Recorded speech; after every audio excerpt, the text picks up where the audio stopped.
Hi everyone, I am going to make my way over to my chair, reversing, and I've set up a little practice this morning taken from your chair. It should be a chair that you can have your feet comfortably placed on the floor and if possible with a right angle bend behind the knee. So in other words, you don't want a chair that is too high, and one that's stable. You don't necessarily need a yoga mat, but just so long as the chair doesn't slip. I'm on floorboards, so I have rolled out my mat, but it's not necessarily always required.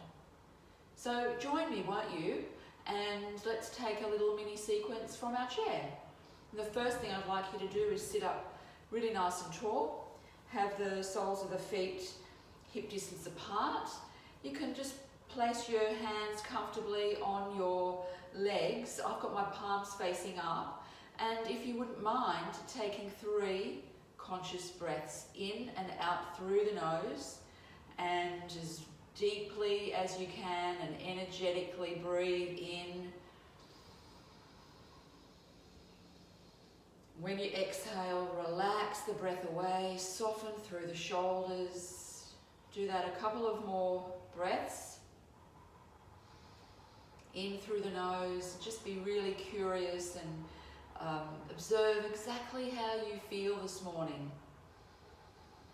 You might have already done a lot of things. It's not even 9 o'clock here, so you, like me, have probably been doing a few jobs already this morning. Good. Now let's inhale and take the arms up. And just like we do when we're standing in Tadasana, same rules apply. Lengthen out of the hips. Feel your sit bones on your chair. Lengthen, lengthen, stretch out through the side of the body.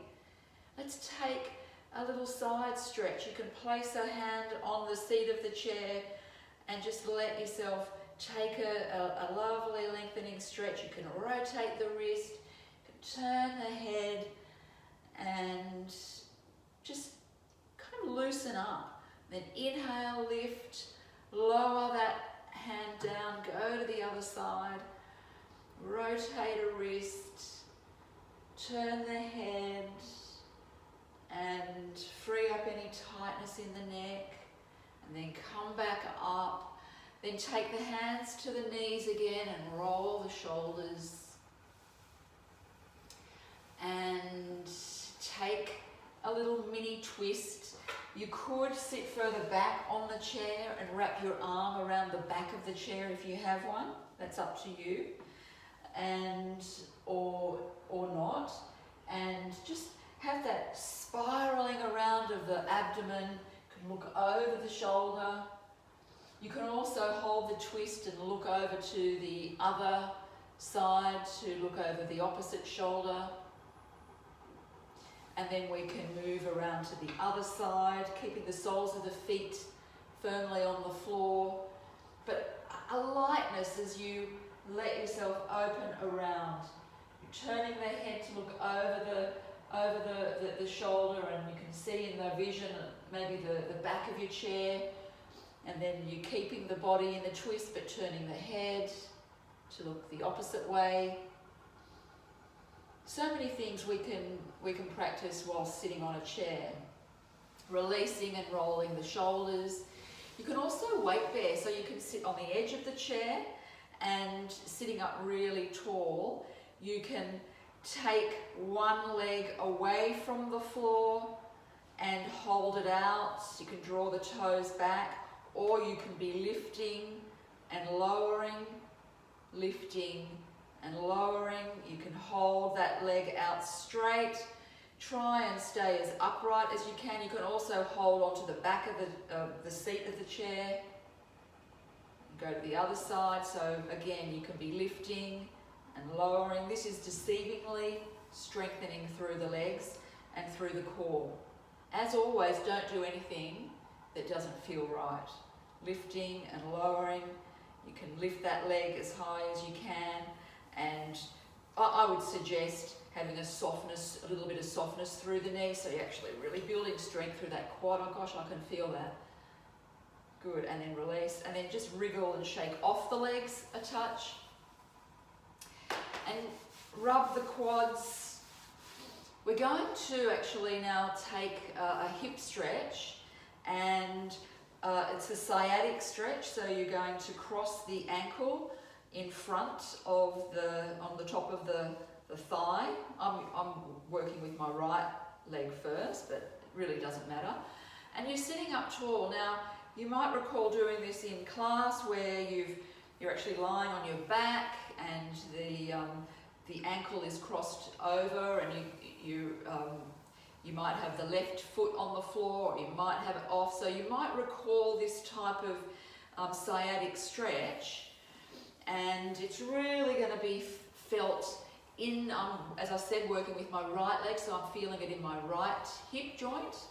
If I want to feel a little more, you can raise the arms up, lengthen, and begin to move the body forward. What does that look like if I'm side on? I would certainly be changing the position of the chair, but just to show you, moving forward, trying to keep the spine as straight as possible.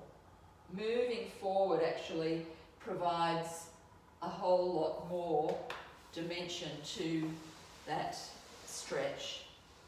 So come out of that, shake out, and then let's take that to the other side. Sitting up tall, noticing if this side feels a little different. Just check in. You might be staying right here and not going anywhere else. Flex the toes back of, in my case, the left ankle. And then only if this is something you want to work with, you lengthen up and begin to bring the body a little further forward. Neck soft, you can turn the head from side to side. You can lower the arms down a little bit if you prefer that. It's not so strong in the shoulders. You can move a little further forward. You can move further forward as well. Fingertips pointing down to the floor. It's up to you. Inhale, come all the way up. Releasing the arms down. Unwrap the legs and shake off. Good. Now we're going to come up to stand. Just take a little bit of loosening off, a little arm wrapping, and yeah. Then I'm going to take the chair and place it so that it is, hopefully you can see that, I think you can. And what we're then going to do is take I've got my right foot to the middle of the chair, more or less. Okay. And then inhale, bring both arms up, interlace the fingers, turn the palms to the ceiling, lengthen out. You can take a little bit of twisting from here. You can inhale, lift, exhale, inhale. You can also take the hands to the seat, the back of the chair, and then if you choose, I just kind of inched my leg back a little further, and so that you can deepen into the lunge. So imagine we would be doing something like this in class on the floor, and from the kneeling position, and this way where we don't have to get to the floor. So sometimes you don't want to get to the floor. This is something people do at their desks, in between tasks, and then you can take that nice opposing stretch. So I've just sent the sit bones back, and the lunging leg is now a little straighter, so you're having that hamstring, and then moving forward, and then just be very careful. Take that foot back and jiggle around a little bit. And then we'll go to the other side. I'm placing the left foot forward, and firstly inhaling, lengthening up, stretching up, Big breath in, take a little bit of twisting, floating up. I'm only doing this once to each side, but you could be doing more if you choose to. And then bringing the hands to the back of the chair, just stepping, kind of swiveling or bouncing back with the back leg, feeling yourself a little deeper. You could also take the fingertips to the seat of the chair rather than the back. It just depends on how you want to work. Feeling the stretch in the back leg, and then to release if you want to take the body further back and stretching through the front leg so you've got more of a hamstring stretch, and then carefully releasing. Good. Take any little movements, feel like you're at the disco or something. And then take the chair just away a little bit and let the feet come out wide. So we're going to take a triangle pose using the chair. So you're going to turn the right foot out 90 degrees, and the foot is right in the middle of the legs of the chair. So we inhale, raise the arms up to shoulder height, and then we take a sliding side stretch out, and then we can release the hand down towards the chair.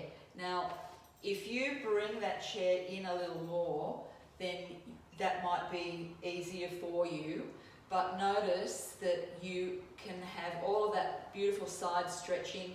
You can keep the hand on the lower back if that's better for you, or you can raise it up.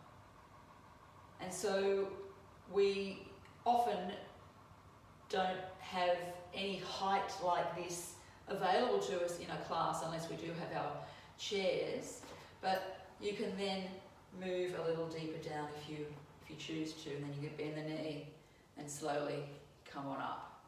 Good.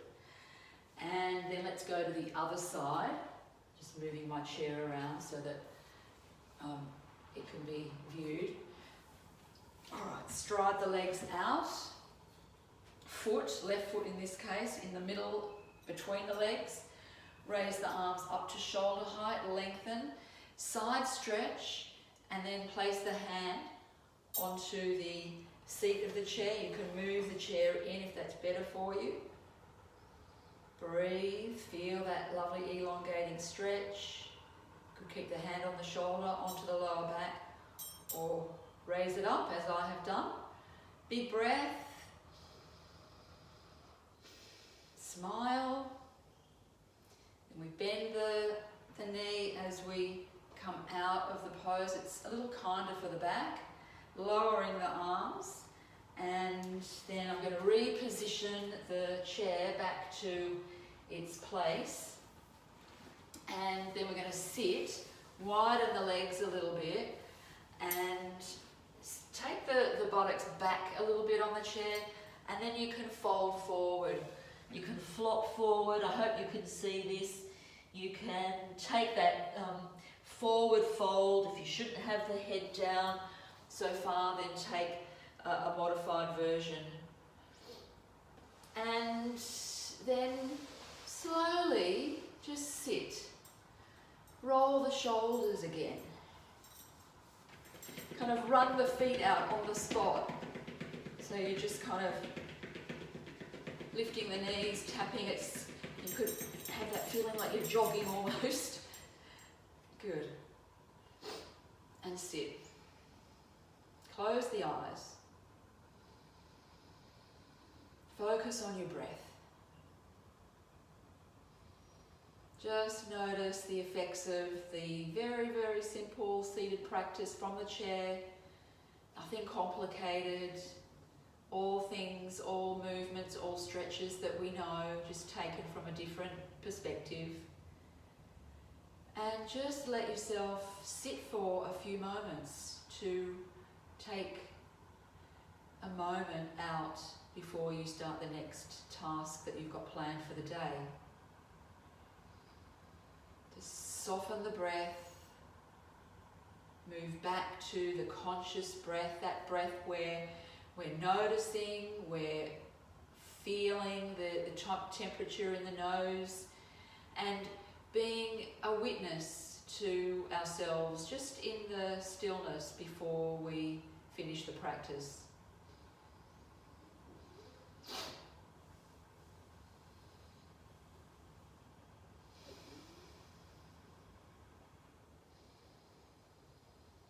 And then opening the eyes, and I'm hoping that you might at some point have time to tack on a yoga nidra practice after any of the little short mini sequences that I've been videoing.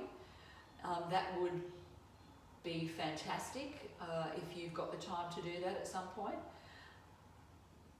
But it's really how you want to work all of these little experiences that we are giving ourselves. So have a lovely afternoon, morning, whenever you're watching this, and I will be seeing you again really soon, if not in class, behind the screen. Thank you for joining me. Namaste.